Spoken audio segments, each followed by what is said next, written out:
আসসালামু আলাইকুম প্রিয় ছাত্রছাত্রীরা, তোমরা কেমন আছো? আশা করি সকলে খুব ভালো আছো। আজকে আমি তোমাদের সামনে হাজির হয়েছি হাই মাদ্রাসা মাধ্যমিক 2025-এর জন্য ফিজিক্যাল সায়েন্স অর্থাৎ ভৌত বিজ্ঞানের 2 মার্ক এবং 3 মার্কের কিছু প্রশ্ন নিয়ে। আশা করি এই প্রশ্নগুলো যদি তোমরা করে যাও পরীক্ষার হলে হয়তো তোমাদেরকে আর বিভ্রান্ত হতে হবে না।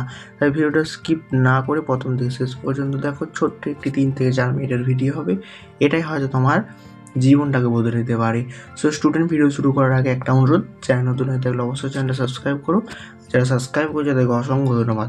আর প্রত্যেকটা সাবজেক্টের মাধ্যমিকের জন্য 2টো করে মডেল সেট প্রকাশিত হবে, অলরেডি প্রকাশিত হওয়া শুরু হয়ে গেছে। অন্যান্য সাবজেক্টের প্লেলিস্টে কিন্তু লিঙ্ক দেওয়া থাকবে, সেই ভিডিওগুলো তোমরা দেখে নেবে। আর আজকে আমি তোমাদের ভৌত বিজ্ঞানের 2 মার্ক এবং 5 মার্কের কিছু প্রশ্ন ডিসকাস করে দেবো। দেখো, তোমাদের 2 মার্কের প্রশ্ন কটা করতে হয়? মোট 9টা করতে হয়।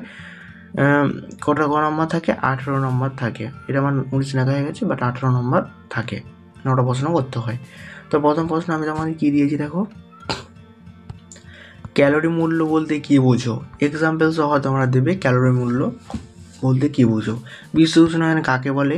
আদর্শ গ্যাসের সমীকরণটি লেখো প্রতীক চিহ্ন সহ। বয়েল এবং চার্লসের সম্মিলিত যে রূপ সূত্রের সেটাকে প্রকাশ করো ব্যবহৃত চিত্র সহ। প্রতিসরণ কাকে বলে? বয়েলের সূত্রটি বিবৃতি করো। নেক্সট তোমরা প্রশ্ন যেটা করবে, ওহমের সূত্রটি লেখো, অষ্টক সূত্রটি লেখো। C2H2 লুইস ডট গঠন, কার্বন ডাইঅক্সাইডের লুইস ডট গঠন চিত্র সহ। তড়িযোগী এবং সমযোগী যৌগের মধ্যে পার্থক্য তোমরা করে থাকবে। তারপর হচ্ছে অ্যাম্পিয়ারের সন্তরণীয় বিবৃতি করো। নিজলার বিকারক কাকে বলে? Calcium chloride. তড়িৎযোগী যৌগ কেন? আকরিক কাকে বলে?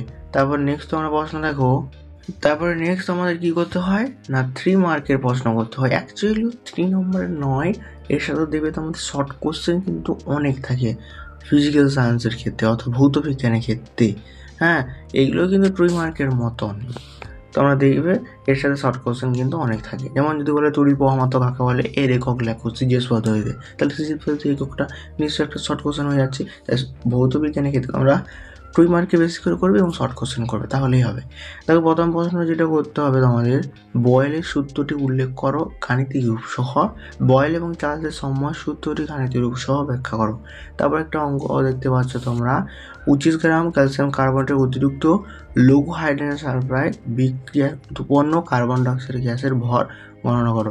নিশ্চিত প্রতীক চিহ্নকরণ দেওয়া রয়েছে। দেখো, CA = 40, C = 12 এবং O = 16। গোলীয় দর্পণের ক্ষেত্রে F = R/2, এটা 100% আমি দিয়ে দিলাম, তোমাদের এটা পড়ে গেছে। তারপর নেক্সট প্রশ্ন হচ্ছে, উত্তর লেন্সকে কীভাবে বিপরীত কাছে ব্যবহার করা হয় সেটা দেখাও। তারপর হচ্ছে আলোক বিচ্ছুরণ কাকে বলে, এর একটি কারণ লেখো। জুলের সূত্রটি বিবৃতি করো। নিউক্লিয়াস সংযোগ কি, উদাহরণ সহ ব্যাখ্যা করো। তড়িৎ প্রবাহ মাত্রার কাকে বলা হয়? কোন যন্ত্রের সাহায্যে এটি পরিমাপ করা হয়? তারপরে সন্ধিগত মৌল কাদের বলে? একটি ক্ষারকীয় মৃত্তিকা লেখো। গ্যালভানাইজেশন কি? এই প্রক্রিয়ায় তড়িৎ বিশ্লেষ্য রূপে কোন পদার্থ ব্যবহার করা হয়? দেখতে পাচ্ছ শর্ট কোশ্চেন কিন্তু প্রচুর আছে। ডিটেনশন স্পিড কি? এর একটি ব্যবহার লেখো।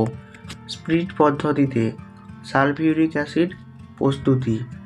আধুনিক পর্যায় সূত্রের বিশ্লেষণ করো এবং এই পর্যায় সূত্রে কয়টি পর্যায় শ্রেণী রয়েছে তা লেখো। নেক্সট তোমার প্রশ্ন দেখো, ইথিলিনের 2টি ব্যবহার লেখো। অম্লরাজ কি? এর একটি ব্যবহার। জৈব যৌগ অজৈব যৌগের মধ্যে পার্থক্য। এই প্রশ্নগুলো যদি করে থাকো, আশা করা যায় এখান থেকে 65% তোমরা কমন পেতে পারো। সো স্টুডেন্ট, ভিডিওটা এই পর্যন্তই। যদি ভালো লেগে থাকে অবশ্যই চ্যানেল সাবস্ক্রাইব করে পাশে থাকবে। আর যারা সাবস্ক্রাইব করছে তাদেরকে অসংখ্য ধন্যবাদ। বাই। নেক্সট ভিডিওটা আবার দেখা হচ্ছে। আর তোমাদের মতামত কমেন্ট অবশ্যই জানিও।